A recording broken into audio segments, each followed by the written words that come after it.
fucking amazing for the last 10 years.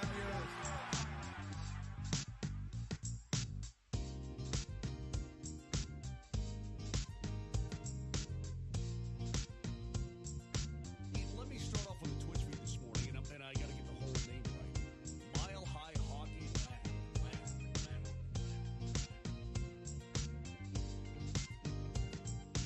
The city of Denver, the state of Colorado, you guys have been fucking amazing for the last 10 years.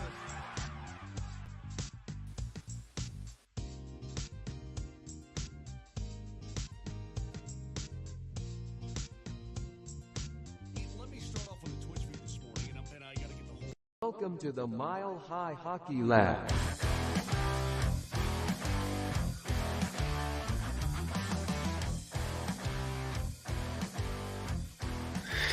Yeah, hello and welcome to the Mile High Hockey Lab. As we are rocking right along with you, Evan throwing up the rock and roll sign. Welcome to the program as we are here to talk Colorado Avalanche hockey and all things pretty much NHL if we get a chance. I'm here so far with Jackie and Evan. I'm not sure if we'll have anyone else joining us this week, but we shall see. We never really know who's going to stumble in late. But that's all right. We are here just to have fun and talk Avs. So if you enjoy what you see so far, please head on over to X, give us a follow at Mile High Hockey, and you can follow the podcast itself at MHH_lab. And as always, please like, subscribe, and share. Turn on your alerts so you know when we're live, and share with your fellow Colorado Avalanche fans. So let's get into a little bit of what we're going to talk about today. First of all, we're going to do our usual recap of last week's action and a preview of what's ahead. We'll do our classic breakaway challenge where I'll kind of ask you what you think of the Avalanche and where they stand now. And the winner of that breakaway challenge will then introduce their topic, and we will finish with bold predictions and some league news / reactions. I'm sure everybody knows where I'm headed in terms of that direction, which is the Morgan Riley exchange. There's Jackie. We got her back. So let's talk about last week a little bit. And Evan, I'll send this one your way first. Heading into last night, the Avs were kind of on a bad streak, at least a weird, 4 games, 0-3-1.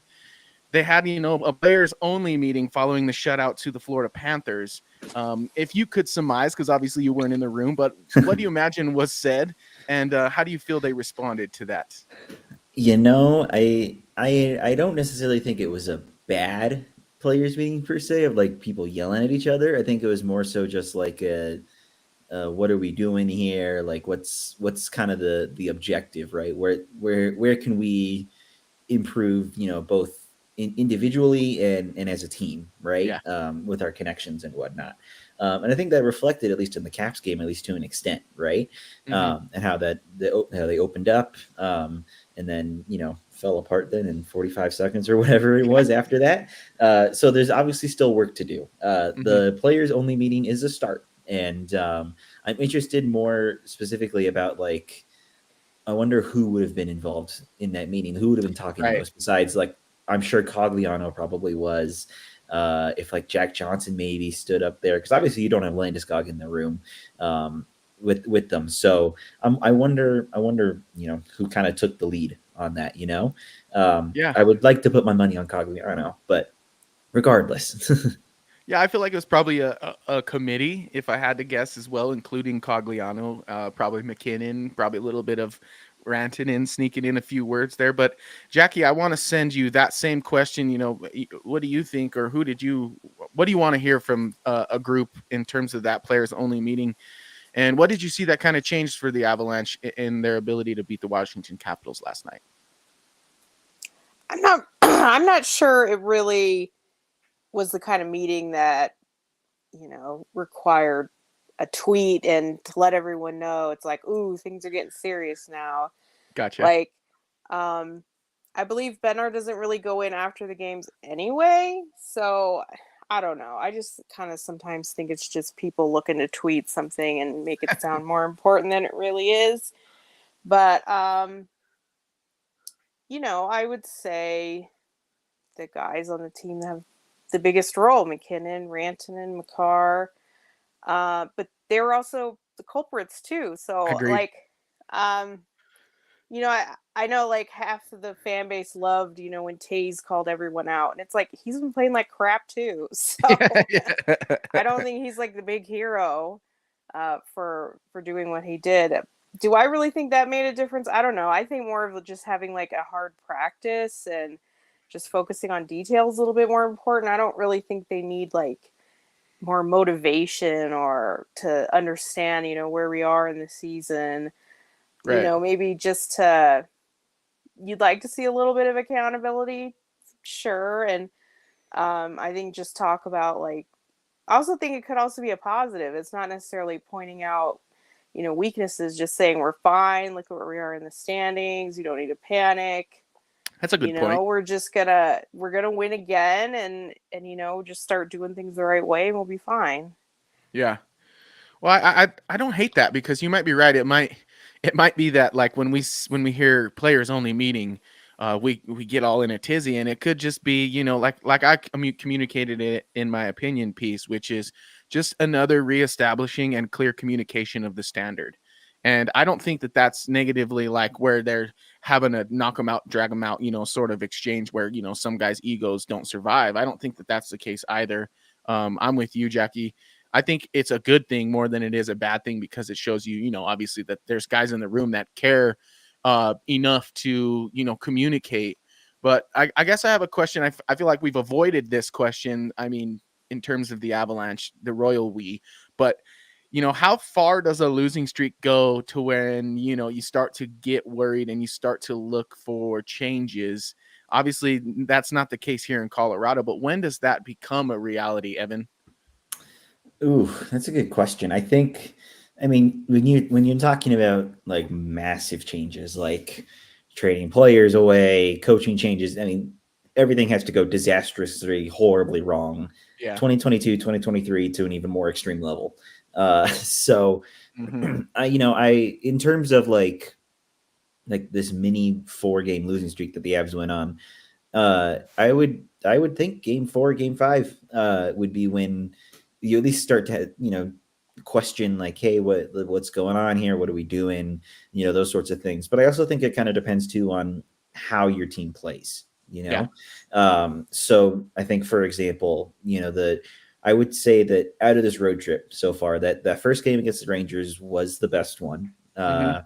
You just didn't take your scoring chances against a really good Jonathan Quick, and you at least got a point out of that game, which I think most Avs fans would have taken. Now, obviously, now the last 3 games after that, if you had known you're only getting 1 point out of those, definitely not what you'd expect. So, I mean, I think that Florida game in particular, like zero fight, like really hard to see the team trying to just muster up anything, it seemed like.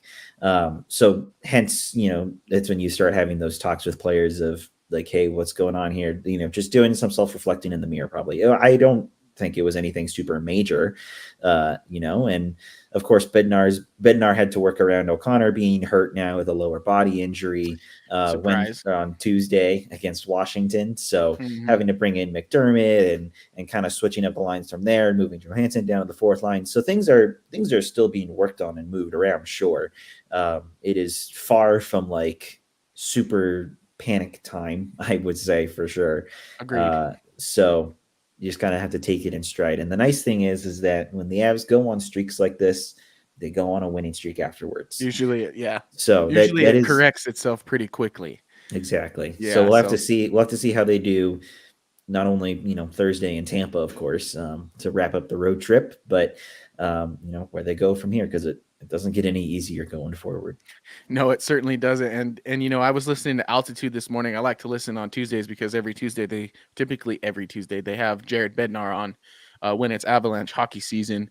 And he was asked about what kind of changed last night in comparison to the 3 games before, because I think you're right. And they acknowledge the fact that the Rangers game was pretty good hockey from both sides and not something that needs to be harped upon. But the 3 games before last night, maybe a different story. But he mentioned, that the details were better, and that Florida was far and away their worst game. And he said, we've had some trouble putting the puck in the net, but last night we capitalized early, which I think really is something big for the Avalanche. I know that they're the league's leading third period team, but that just means if you have a lead, you're better, even better off. So being one of the league's best first period teams and one of the league's best third period teams should bode well for the Avalanche. But Jackie, the road trip, this season-long road trip will end tomorrow with the Tampa Bay Lightning. We'll see McKinnon versus Kucherov if all things stack up correctly. Are you worrying about how things will change heading back home, or are you excited for that change?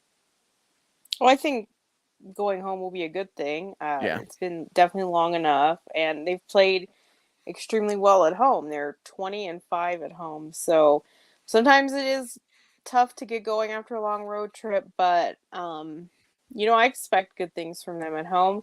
Yeah. Kind of to get to the last question you asked Evan was would I start to be concerned? I'd be concerned if they started losing a lot at home, because then that kind of tells you like, okay, something has changed. Unfortunately, kind of struggling on the road isn't that unusual for this season. Yeah. So, I hope that it might not be the first couple games at home. Like I said, it might be a little rough, but they have a lot of home games coming up in the next month or so. So I expect them to get back to pretty much winning all the time, which is nice. The only thing that kind of concerns me is obviously it's NHL hockey game. Every team is a team capable of beating your favorite team on any given night. But I wonder about the competition that is the Washington Capitals. Obviously, Ovechkin scoring in 6 straight. He's kind of turning the page, maybe getting a little steam going in terms of his goals race. But the Capitals aren't necessarily going to be, unless I'm totally wrong, they might pull a St. Louis Blues and just start rattling off wins and end up in the playoffs somehow. But I don't think they're a playoff team. So the thing I'm kind of concerned about is, what did the Avalanche correct things, or were they just playing kind of an inferior opponent last night? Evan, what are your thoughts on that? I think, it could be a mix of both, because I don't doubt Washington, going on a run. You still have Alexander Ovechkin, who's going to do Alexander Ovechkin things. And the East as a whole is just really, really tight. I'm going to pull up the standings real quick and see if I can look at them real quick. But, in terms of, the competition side of things, you're absolutely right. You would like to see the Avs, do well against a playoff team. We saw it against the Rangers. We just lost out in the end. And then the Devils and Florida and Carolina, you just don't really want to talk about. Yeah. So they're 10 points out of third place in the Metro right now. Yeah. So Tampa's also a really good, I guess, battleground, I guess you could say. They are in third in the Atlantic with 63 points. Right. So they are, again, still right in the thick of it. And Avs are 70 points second in the Central. So Tampa, I wouldn't say Tampa's a fringe playoff team, but they are in the thick of the battle. And that's going to be a big game for both teams. So now, that's a team where like they've won 7 of their last 10. And if you tell me like, hey, they're going to do that again, and then they end up in second, or vying even for the first spot in the Atlantic, I wouldn't be surprised whatsoever with the Lightning. The difference is the Capitals, I don't think, are quite the same team as the Lightning. So I'm with you. I think the Lightning are a good barometer, so to speak, for where the Avs stand currently. So I'm with you there. Jackie, what are your thoughts on that? I don't think Washington's very good. So I don't think they're going to make it. I mean, yeah, it's true. Like, anything's possible when you're within striking distance. But so I do kind of feel it's part of both. Like, yeah, it was an easier opponent, but the things that I like to see were the things the Avs needed to do. They did have a good start, and then they scored first. They actually scored a power play goal. They locked it down for the most part in the third. I mean, Ovechkin did get the power play goal off of that terrible penalty call on Manson. Yes. So, I mean, that's the only goal they gave up in the third. Like, that happens, right? That's why you build a lead. So, I was happy to see that they closed it out, things like that. So those things are encouraging, but yeah, I mean, Tampa's going to be a tougher test. I agree. They're a team. It doesn't matter if they sneak in, they have the capability of winning the cup. Yeah. Absolutely. So, you can't take them lightly. And like I've said before, I am looking forward to that McKinnon-Kucherov matchup. That's we're only going to see it one more time this year, and unless they meet in the Stanley Cup. So Again. yep. So we might as well enjoy it. Hope McKinnon comes out on top. So, I do think the Washington game is something the Avs can build on. Like sometimes you just need sure. something to go your way, and then you can build on it. So even just little things help. Yeah, I agree with that, and especially when you're having lost 4 straight, like any win in that scenario, no matter who your opponent is obviously a step in the right direction, and it's going to galvanize the unit. Before we move on to our breakaway challenge, we have a minute left. I do want to talk a little bit about that phantom elbow call, Evan. What in the world were the refs? I mean, I again, Bednar on Altitude this morning said the way it looked to him, there were no arms in the air when Wilson first went down. And then when Wilson kind of failed to gather himself in a timely manner, as one would if they were just continuing the play, they stopped it, kind of met as a ref unit, and then decided to call a 2-minute penalty. And Bednar even said it's something that he doesn't feel like he's ever seen before. What are your thoughts on what kind of transpired there? Yeah, I've never seen that either.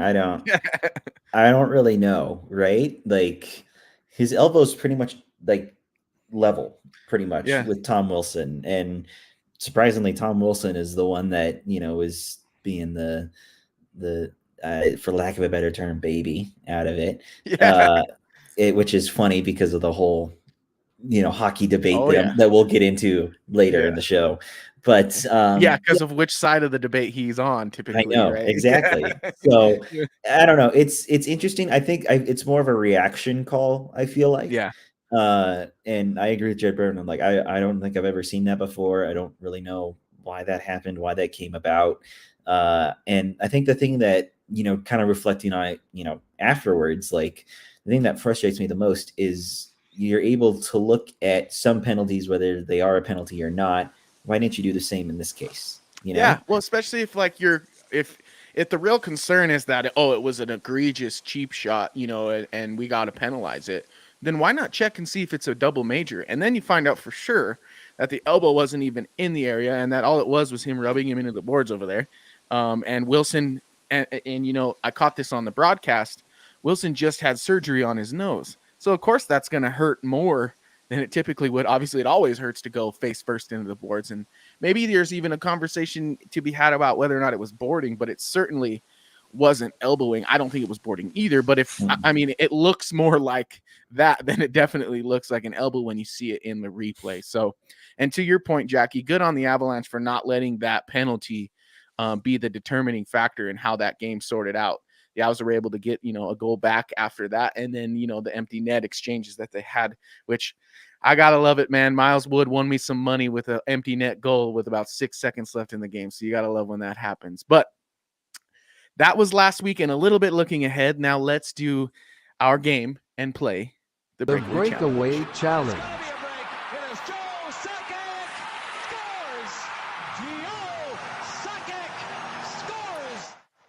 All right, we call this the breakaway challenge because you have to do it at a high pace, and what you have to do is give me your opinion, and I have to concur, essentially, or at least think you're making a solid point, which is typically what I go for. I will introduce the topic to the two of you, and you will each have a minute to stake your claim. And let's see. Let's go ladies first today. How does that sound, Jackie? Sure. All right. Let me pull up my trusty clock on the Apple phone, which is funny because it's the only reason I ever use the clock, apparently, because when I opened it, it was right on the last one. So here's today's topic of conversation, and it's kind of a weird one. Roll with me here because I got creative. We've seen different sides of this Avalanche squad throughout the season. They've beaten some good teams in great games, and they've had some winning streaks. We've also seen the most recent 4-game losing streak and some kind of odd and ugly losses to some not so decent opponents. The question is, where does this year's Avalanche team land on this made up by me spectrum of identities, in your opinion? Are the Avalanche a cup contending juggernaut? Are they a top heavy competitor?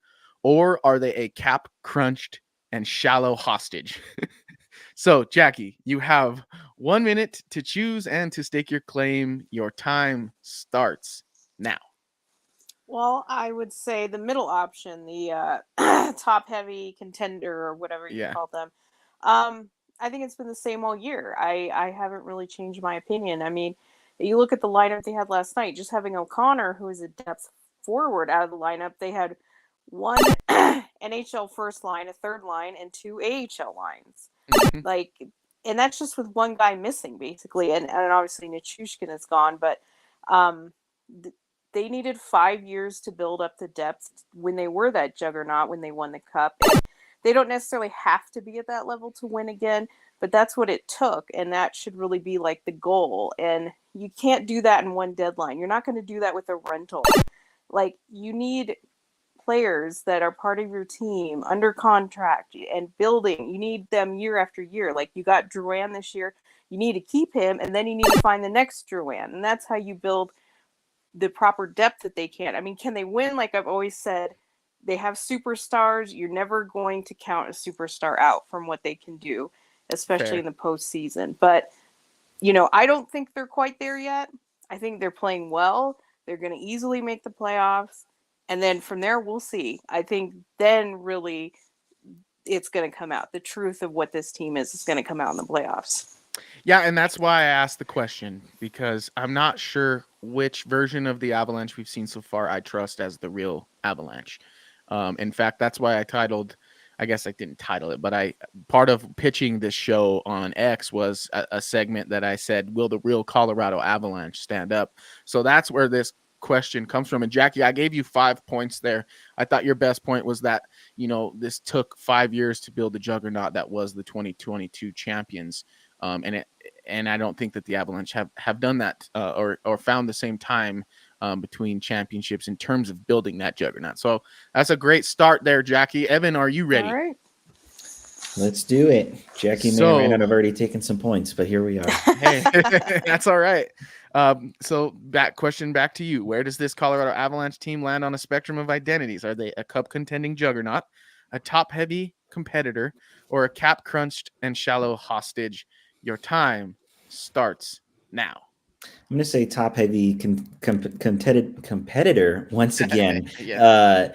The top six is very heavy, and when you're missing a guy like Valeri Nichushkin, who can bring so much and probably would have made such a big difference in these last 4 or 5 games, you miss that. The same goes, of course, for Landeskog with his injury. He's still out, and there are still question marks around whether Kovalenko will even fit in that bottom 6. And unfortunately, when your 2C that you had determined to be the 2C, Ryan Johansson, falls all the way down to 4th line center, that is a major problem. Yeah. And of course, when you're bringing in a 39-year-old Zach Parise, that might not be the best situation either. Now, mind you, he's been great. He's been doing good. Is he top 6 worthy? No. And is he bottom 6 worthy? Kind of yet to be determined, I feel like. And when you just look at the goaltending too, Georgiev's been playing nonstop. If you can get a backup netminder to help, great. If not, for now, top heavy.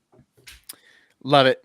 I absolutely love it. And I agree with you two. I guess maybe that's what happens when I create the matrix of options, but I'm with you. I think that they're a top heavy competitor. Jackie, we've talked ad nauseum about how it feels like the Avs just don't have the depth that they at least, obviously the depth they had when they were a juggernaut in 2022 is not something that you attain frequently. But the version of them right now, they don't really have even shades of that depth. I like what you mentioned about Johansson, and you guys are tied with 5 points each. So we're going to do a tiebreaker 30-second overtime round here, and we'll switch it back to Evan. Evan, we'll give you the go ahead first this time. And basically, let's expand upon this topic. So we all agree that they're a top heavy competitor. And Jackie, you mentioned that the juggernaut stuff is kind of 5 years in the making. What would you like the Avalanche to do in order to, I guess, prioritize their decision making to keep that thought in mind come deadline time, and also heading into next offseason? Evan, 30 seconds. Ready and go. That's a tough question because you have to look at what is available out there, right? There's already not a ton of options left at the trade deadline, and you don't really know if the Avs are going to make that big splash to the deadline like they haven't done in the past. They have limited assets, as we've already mentioned, limited cap space already too, so you could fit that in with the cap crunched option. So you really have to look at and prioritize, who's going to be in your team down the line. Questions around Byram, Johansson, where will he go? Barons, Olausen, etc. Time. That's really good to look at. Yeah, I was wrapping up there. I was wrapping up. You had it. I got you. I was gave you aware 4 of it. there. That was really good because you made some good points really quickly. You talked about the cap situation. You talked about there not being very many options on the open market. You talked about prioritizing who's on the team and who's going to be on the team. So I gave you 4 points there. Jackie, your turn to rebuttal. You got to beat 4. I have faith in you because you're pretty quick. So are you ready? Wait, frame the question again. Can you just frame the question? Yeah, yes, absolutely. So the question is, what would you like to see the Avalanche do at the trade deadline and in the upcoming offseason in order to prioritize the thinking that they are a top-heavy contender and not quite a juggernaut? All right, you ready? Yes. Time starts now. Okay, well, obviously we want them to look for fines like Drouin, cheap fines, or maybe spend some assets on a Lehkonen. But what really is important and the key to them winning their next cup is they have to get Cal Ritchie on this team and contributing. If they neglect the development system, this dynasty is over. They're not going to win another cup. I will say that right now. And they've got to start planning and figuring out how to do that today, which obviously includes not trading him, and also they're not trading Byram. Let's just spoiler alert there. So all right, time. There's time there. I kind of let you go on a little longer, but I gave you a 5th point, Evan. You might want to take this one up with the committee, but I still think, Jackie, I'll give you the nod, and I'm going to let you finish. Like Kanye said to Taylor Swift, I'm going to let you finish right now. Tell me, where you were headed with the Callum Ritchie and addressing the prospect pool. Well, I think, I just think it's so important, and it's because there's this 2C hole we've talked about for 2 years now, since Kadri left. It just goes back even further than that. When they signed JT Compher, I think it was to that 4-year deal, they should have been planning from then. Who is taking JT Compher's spot? Like, I know you can't just count on prospects, their magic beans, their hopes and wishes and unicorn tears and everything. But you have a guy that profiles exactly like the type of player he is, his size, everything is what they need. He's having an amazing year, so he's held up his end of the bargain. Obviously, it needs to continue, but the talent's there. Like, we're not having he just wasn't good enough conversation. Right. Like, I think he's proven he's good enough to be a viable option. You have to invest in that. That's how they're going to solve this problem. They're not going to solve this problem with the rental. They're not going to solve this problem with whoever they're going to get in the offseason. If they end up having to buy Johansson out and then try to get some other cheap under the radar fine. I know a lot of people say, "Oh, we'll just trade Byram for that answer." Like, that's not making your team better. First of all, that's not saving you money. That's not making your team better. And you're trading probably the best asset you have for something that you can't even accomplish yourself. So if they can't do that, they're never going to catch up. Like, to me, I just see it as so critically important. They have to start today. They have to plan for it. They have to take it seriously. They have to invest in it. Don't trade him. Obviously, that's one thing. But you have to have that mindset of you need something internally. You can't just dig through the dumpster and try to build the team. Like, they have made a lot of good, solid bets, and it helps, but you're not going to get from here to there. They also had, Rantanen coming up and Makar coming up, and these top picks. Say.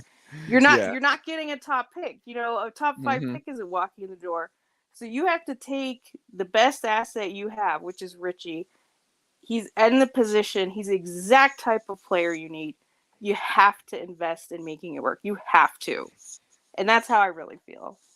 Yeah, and at one point, if I'm not mistaken, the Avs had 3 first overall picks on their team at once when they won the cup. Was it Eric Johnson, Nathan McKinnon, and maybe it was 2? Am I tripping? EJ McKinnon. I feel like there's one more. I think you're right. I feel like there's one more, but I might be blanking. But anyway, But you're totally right, Jackie. Like no. they're not getting that guy in terms of their core and in terms of a prospect, unless they have it in someone like Callum Ritchie, who did fall from the top 10, as we talked about last week, and kind of into the Avalanche lap because of injury. So he kind of does fit the criterion of actually having a real prospect. And so I'm with you. I think getting him on the roster is pretty paramount. I think that the biggest part for me is, and I'm going to bring this comment up real quick, and this is actually my nephew, so shout out to my nephew Kai, who's tuned into the program. But he says the Avs should try and get Marc-Andre Fleury, and I love you, nephew, but the thing about it is the Avs are in an interesting spot right now to where if they do make a big splash trade like that, they'll probably be behind the 8 ball in terms of this conversation we're having right now. They'll have to give up some prospects or picks or both. I know Andre Fleury's maybe not going to get the same return as he did a couple years ago, but still, he's not coming over for nothing, and he has a cap hit that you have to clear space for. So, Neff, I'm not sure if the Avs are going to land Marc-Andre Fleury, although it would be fun. And then while we're at it, let's just go get Sidney Crosby, and we'll just be the Colorado Avalanche Nova Scotians, and we'll just crush. Yeah. About Fleury, I think like he's just gonna pick his destination. Like if he goes, he's just gonna say like, "This is where we want to be traded." So I really think the return might be pretty low at that point because they're just doing him a solid. Is what's going on. But the thing is, he wants to start. He wants to play a lot. Yeah. He wants the spotlight. I don't think he's gonna get that here. Gotcha. So if the Avs are the apple of his eye and that's what he picks, I think the Avs would maybe make it work. Yeah. But I don't think he's picking us. No, that's where I stand on the Fleury thing. Yeah, and I mentioned going back to kind of where you were what you were talking about earlier. I mentioned in my recent opinion article that the Avs have experienced a lot of changes, obviously adding guys, but to me the biggest thing has been who they've lost and kind of where they fit into the buy-in of the club. Like JT Compher was all in. Eric Johnson was all in. Gabe Landeskog is the captain, and those are the guys just not in the room right now. And I wonder how those ebbs and flows of characters and personalities and expectations have affected the camaraderie of the group, because honestly, that's kind of always been the gray area for any team, any championship team, is we don't really have a firm understanding of how close the group is unless they win it all, and then we hear all about it. So I think what 4 forwards that won the cup with the Avs played last night. So, yeah, exactly. So it's a great different group, especially in the forward group. Yeah, it's a great point. And when you think about who is in the locker room right now, who we think has bought in, I would put Druin in that category. Sidebar, he was great last night despite not getting a point. He was great last night despite not getting a point. He deserved it. And I think that just kind of shows that he's bought into this. I think Miles Wood, Ross Colton, I think you could say they bought into it. Of course, Lehkonen is still, I think, kind of bought into it. He was also wonderful last night against the Caps. Probably his best game back from injury. But then you look below that. Andrew Cogliano, of course, he will always be there. Ryan Johansson, a little harder. Frederick Olofsson, so you have to. There's some question marks for sure, and that's a really great point about like the chemistry of this team. If you're looking to bring somebody in, you need to bring in somebody who is willing to give it all, right? And I think that's what they are hoping for with Zach Parise. And we're only 5 games into his tenure, and considering that he's lost 4 of the 5 games, maybe he's a bad curse. I don't know, but regardless, we'll have to wait and see. Parise. I know, the good old wild days, but no, I mean, just you'll have to see where it pans out with him, and of course with whoever the Avs decide to go for at the trade deadline and beyond, really from that point. So, really great point. Well, thank you very much, sir. I appreciate that. But Jackie, you're the one that we should be really giving flowers to, because you won the breakaway challenge, which means you get to introduce the next topic. So the floor is yours. It's tough because all the kind of topical things have been talked about so much, But I want to hear from either of you. Realistically, what would you do with Ryan Johansson? Oh boy. So Well, I don't want to hear send him to Chicago for a 4th round pick. yeah. That's not realistic. I'm taking that one off Yeah. the table. But I truly want to hear your ideas. My idea is the best case scenario. I'll give you my best case scenario because that's all I can do as an eternal optimist. But my best case scenario with the Johansson situation is that he works into a deal basically as a means of helping the Avalanche just getting him off the books. And that might entail sending other things along with him to alleviate that. Obviously, that's where I get a little hesitant and wonder what those things would be. But for me, it's like you're either going to have to keep him on the roster and scratch him and make him a very expensive scratch, or you're going to have to find a way to offload him that sort of makes sense and doesn't, keep you there holding the bag. What are your thoughts, Ev? Yeah, I mean that's a really great question because when you look at what options are available, there's not a ton, you know. So while you might like to send him to Chicago for a 4th round pick, that's definitely far from likely. That's for sure. I unfortunately kind of think that the Avs have made their bed, and I think they have to lay in it. So I think that at least for the time being, that Johansson will be on the roster at least until the end of the year. Now, what comes after that in the summer, who knows, right? The Avs will still have, if they don't trade it away, they'll have their 1st round pick for this year's draft. You could maybe try and throw something in with that. That'll probably entice some teams, I'm sure.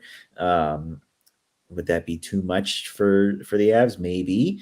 So like I said, there's a lot of questions. I'd have to go play around with the general manager trade feature. Yeah. On to go play around with that. Yeah, and Jackie, we have a comment from Anthony Pacino here, who's a frequenter of our program. Thank you, Anthony, for tuning in as usual. He says, package Bijo to San Jose for Blackwood. By Bijo, I think he means Byram and Johansson. I know. If he means Byram, we're not having this conversation because I need like at least 20 minutes for that conversation. Yeah. So that's kind of like the opposite of no news is good news. You have a lot of news and it's all bad news if we're having that conversation. I'm with you. I think if you look at Byram as the Avalanche as their best prospect, which I think is how they should look at him. Well, he's not a prospect. I know he's not. I know, but I mean, like in terms of like his age, I guess, and his development, like he still has a lot of development ahead of him, in my opinion. And so, in that sense, I look at him like a prospect, and like he's your best one. So you can't, in one breath say the Avs need to replenish their prospect pool, but then start trading young and really and substantially proven players like Bo Byram. Anthony Pacino said, "No, not Byram." LOL. I think maybe he hit a B in men and R there. Okay, that's fine.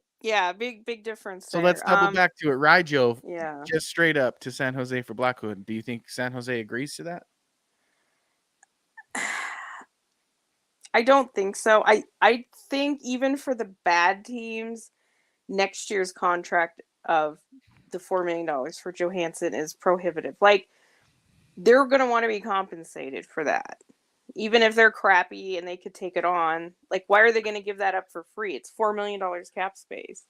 It's worth something. So, if he just had this year left, then I think that the Avs could retain or manipulate or whatever.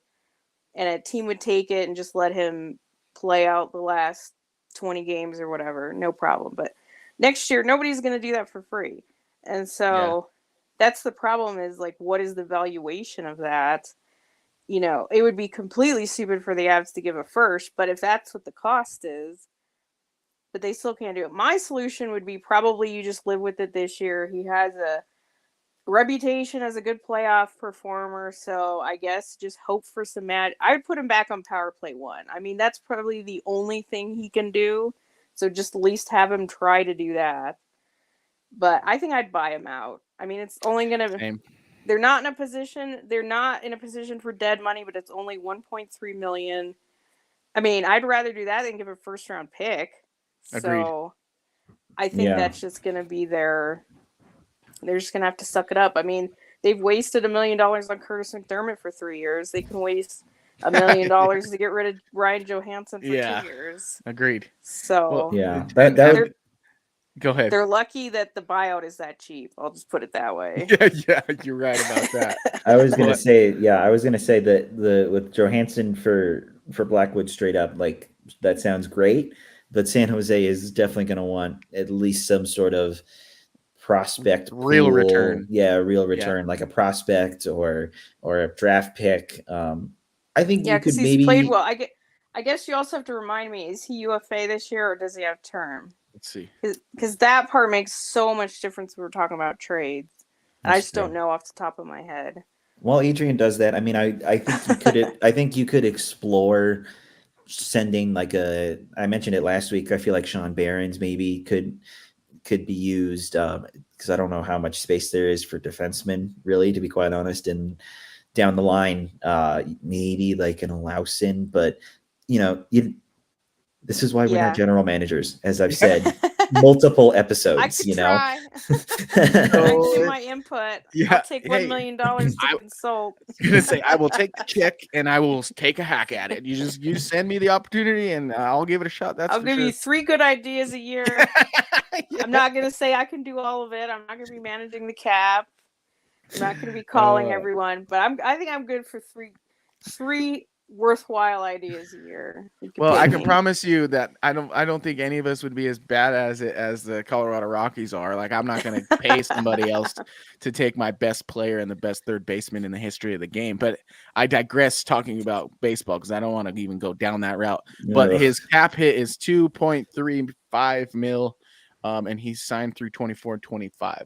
So I mean, it is an interesting idea because I think cheap and term and somebody established is what the Avs ideally would want. I don't know if they're going to get all 3, but that's probably what they're looking for. He's been in the backup role before too, so I think like when you talk about Fleury and how he won't work because he'll want to start and be the guy in the news and stuff. I don't think that's the case with Mackenzie Blackwood either. So, and he's 27 years old. He's still relatively young, I guess.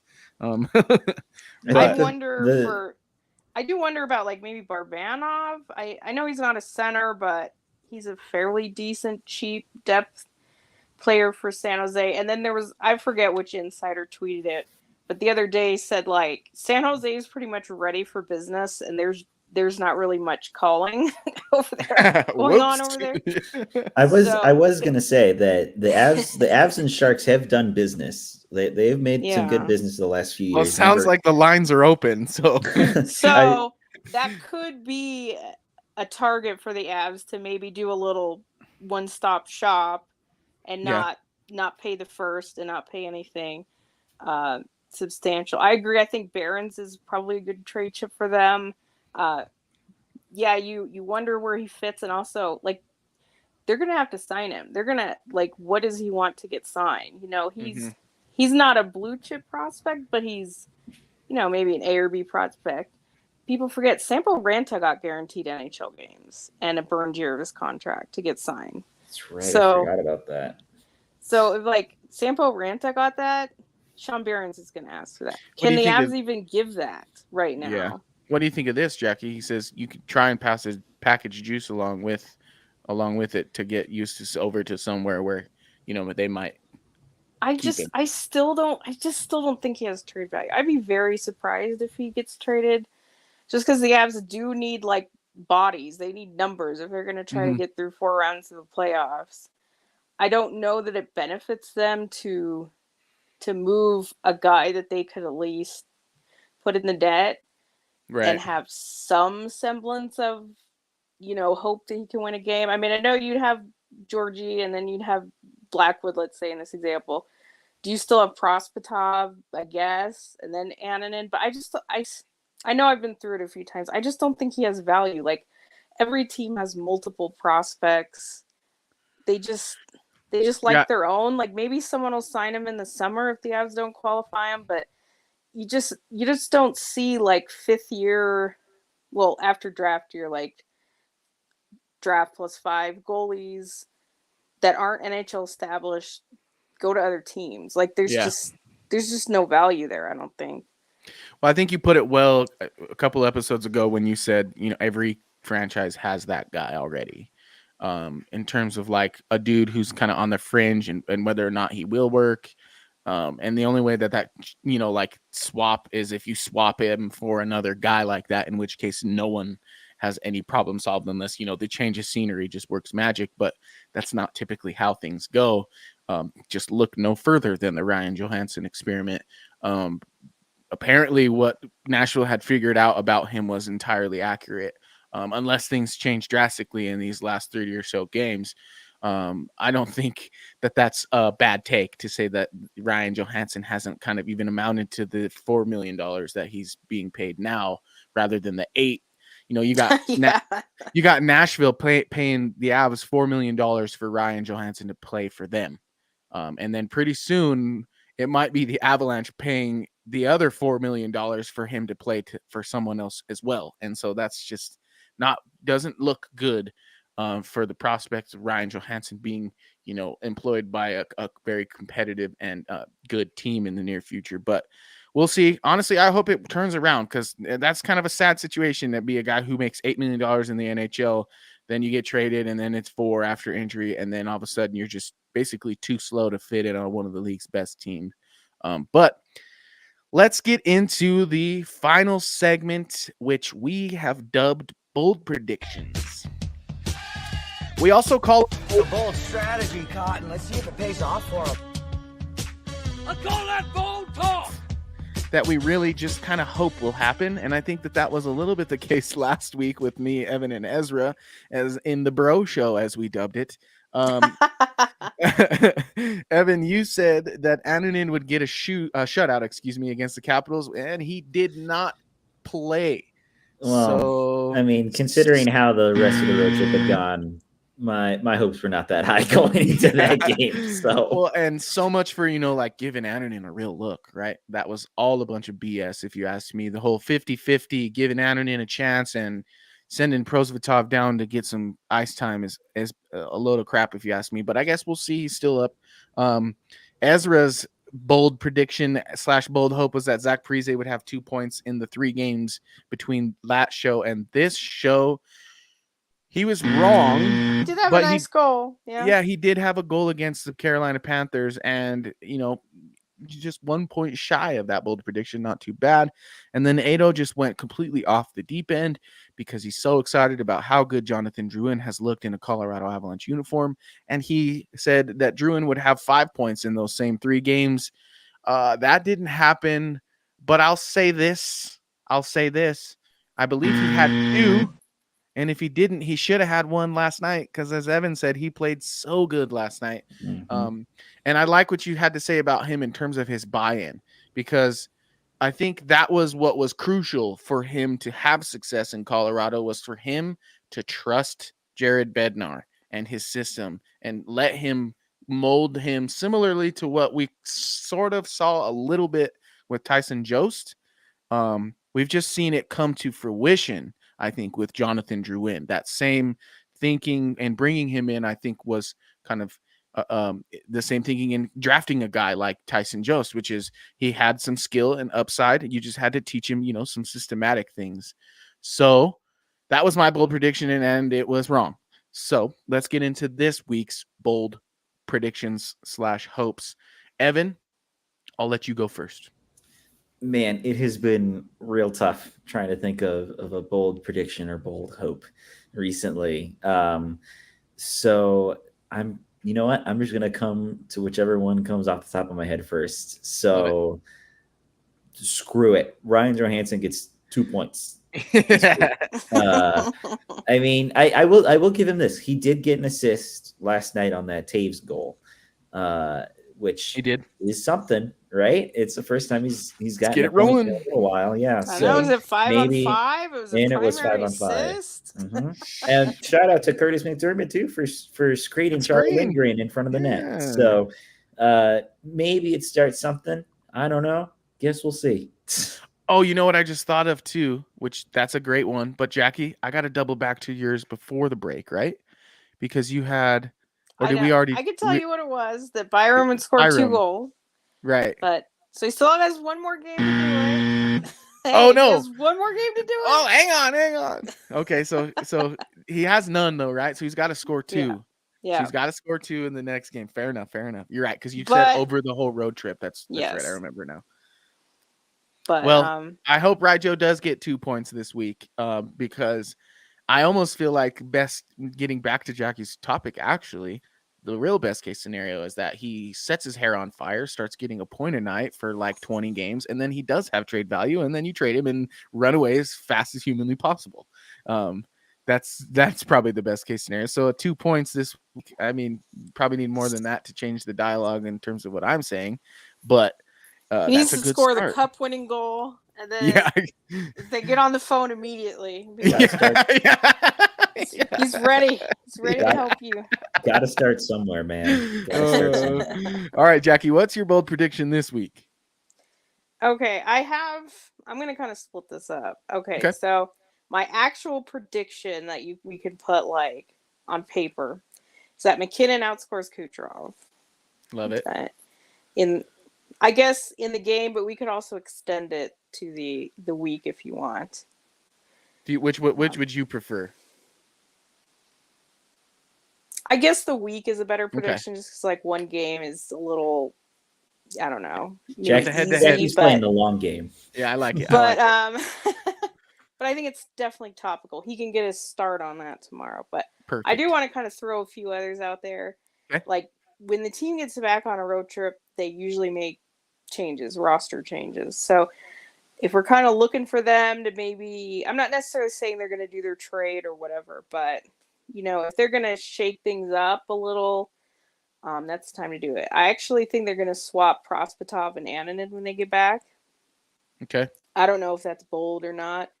Prospatov's actually played really well for the Eagles. I think he's probably going to start tonight as well.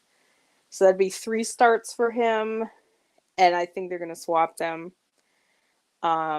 Because like you said, it always seems like they're giving Annunen a chance and they really aren't. They're not. Nope. Bullshit. Yeah. I also believe that we're going to see Chris Wagner very soon. Now, with Logan O'Connor banged up, could even be tomorrow. But then again, sometimes they like to, I don't know. They won with the lineup they had last night. They probably could play Curtis McDermott again. But I think they're dying to try him out, and I think he's the next man up. So if it doesn't happen tomorrow, I'm going to say by the end of the month, we see Chris Wagner in the Avs lineup. So those are my 2 predictions I just want on the board, but the official one is the McKinnon outscores Kucherov. Fair enough. And just to touch base on the Wagner thing, he's, 6 points in 10 games plus 1. Yeah. So, I mean, I would agree with you that he's the next man up. It'd be very interesting to see how he fits in with this Avs lineup, in that bottom 6, because he's really not a bad player. I think that, obviously he's been around for 10 years now, almost.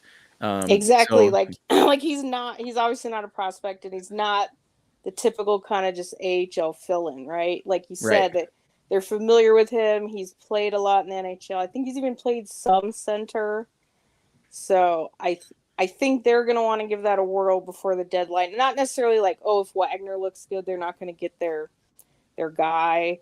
But it's going to be like a factor, I think. It's going to be a data point for them. So I expect to see him very soon.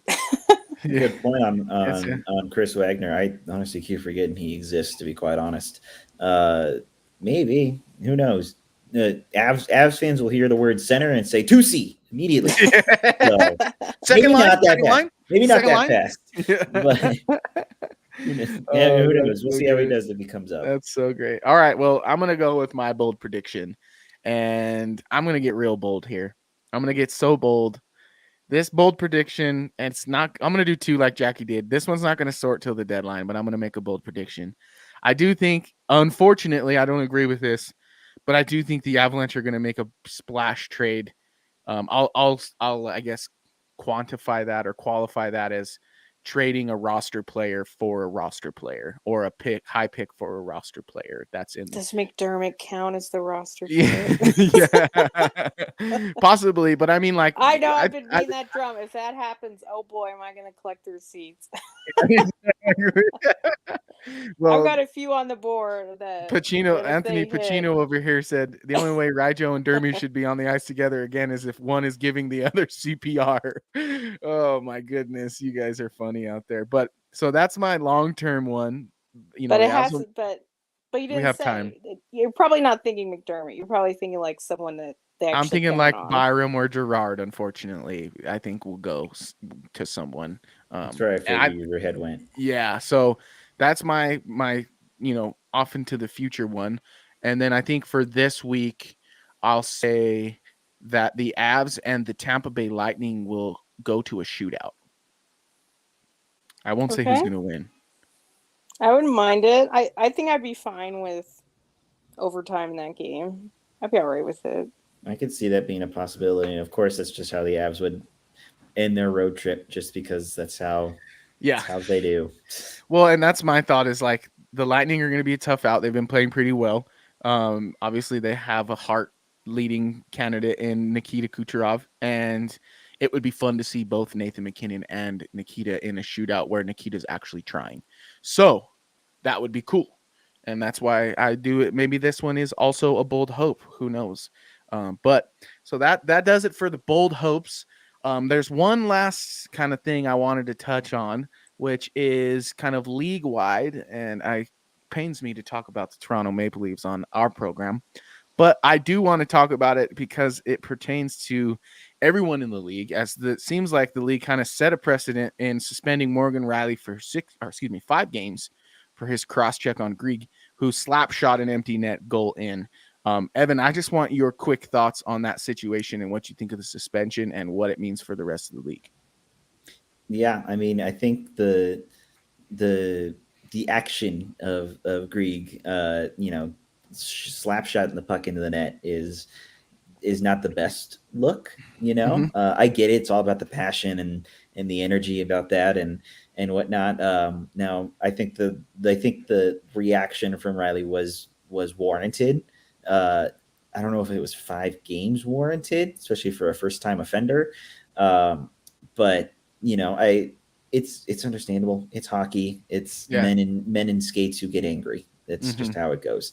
Now, I think the part that's funnier about that is his teammate Ryan Reeves's comments afterwards about how the league is soft and and then the next night he gets pummeled by Nathan. I was literally going to bring that up. Yeah, I was laughing at that so much.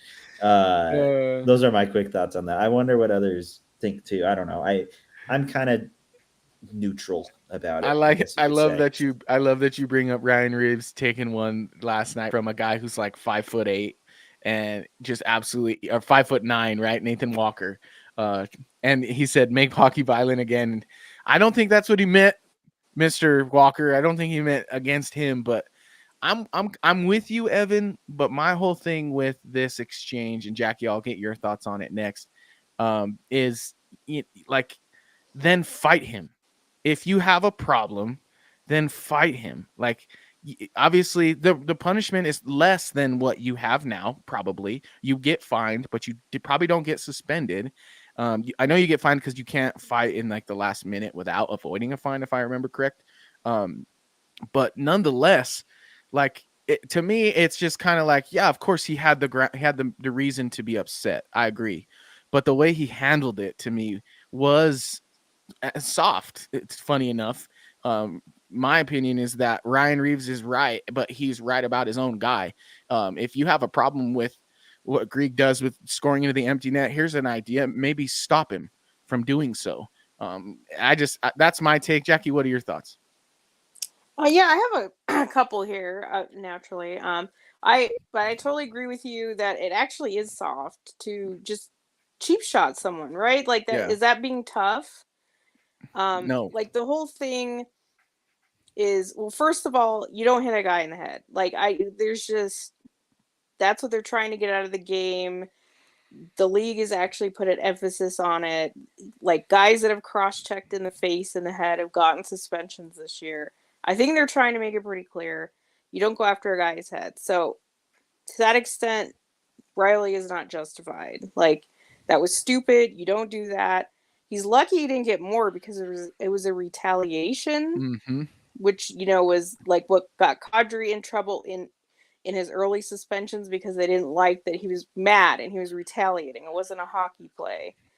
And Right. I mean, it could have been, 10 or more, for something like that. But so I think, just looking at it from that extent, just the action itself, to me, it's pretty cut and dry. But Yeah. the whole thing of getting mad about an empty net goal, is it against hockey code? How is it disrespectful? Is it unsportsmanlike? I think that the way that this is looked at is a lot because Grieg is 21 years old. If that had been, say, Brady Tkachuk, who has a reputation for being a bit of a prick on the ice, but everyone loves to hate the Tkachuks, right? They're great players. They play hard. They play physical. They might get under your skin, but everyone loves that. That's hockey. They're heroes. What if that had been Brady Tkachuk doing that? Good point. Riley probably would have maybe gone up and done something to him, but I think the discussion about it would have been a lot different. A lot of, even Reeves said, you don't let a kid do that. And to me, that's the part that kind of rubs me the wrong way is, just this sort of, elder code or whatever. And to me, I think that part's ridiculous. Yeah, there's like a generational divide. I agree with you there. And it's almost funny because you could probably separate fans in a similar way. And their take will change based on where they sit generationally, I bet. I mean, obviously there's going to be a few here and there on both sides. But I'm with you. I think that's interesting that you bring up like who it was matters too, because you're kind of right. He's, if I'm being honest, I didn't know too much about Grieg before this incident. I think it's interesting because it does make a name for him. And he's kind of an agitator. He's like a skilled agitator, it only goes to kind of build up the type of player he is and the reputation that he's going to have moving forward. And so, can the Leafs be mad because he did something? But it's like when Seattle, I forget who was, Tanev or someone, blew a kiss after he scored. You don't have to like it. Like, the fans aren't going to like it. The other team's not going to like it. But that's sports. But to make it sound like he crossed some sort of line that's never been crossed in the history of hockey, like, it's just so disrespectful. I mean, come on, like, get a grip. Yeah.